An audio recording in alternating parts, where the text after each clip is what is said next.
Thank you, Mr. Chairman. My goodness, so many questions here. Dr. Venky, I'm going to come right back to you. You said 20% base power backup, whether it's clean coal, whether it's nuclear, whether it's natural gas. How did you get to 20%? I think people have done grid work and figured out from statistically what will happen, so you know that you need this. You will need some base power.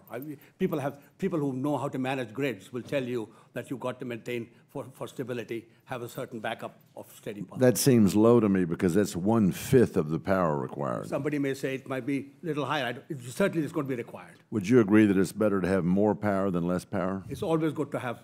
I believe in safety. Okay, and you believe in clean coal technology? If clean coal can be done, so one of the options, technology must provide options. And so when you have one of the areas where long-term federal funding might be valuable is, in fact, for carbon capture and storage, if you can actually make use of the carbon, which is even better.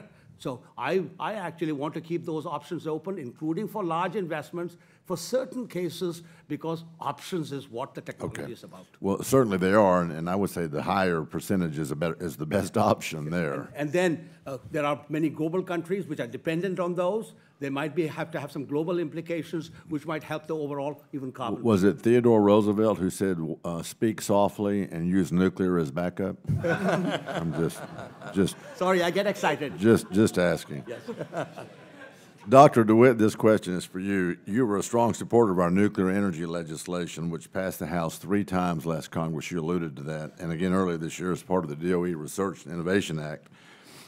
What could the policy, obviously you're tracking that bill and paying attention, what could the policy in that bill, including the construction of that versatile neutron source, provide to you and other advanced reactor companies? Would you elaborate on that for us? Absolutely. Thank you for the question.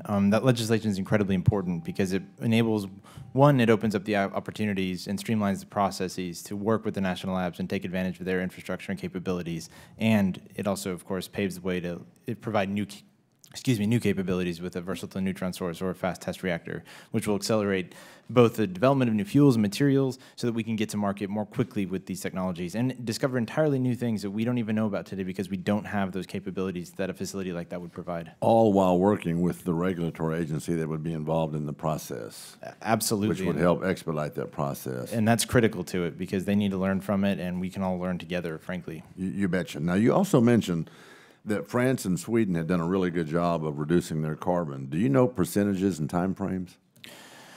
Generally speaking, France decarbonized pretty substantially in about 15 to 20 years. They effectively went to 80% nuclear-based power sources, which reduced their carbon emissions by a commensurate amount.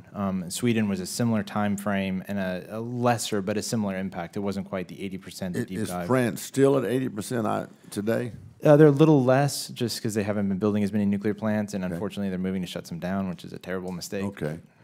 And do you know the grid size, per chance, of each of those countries? I do not, but I know that they are smaller, of course, than the U.S., as it is.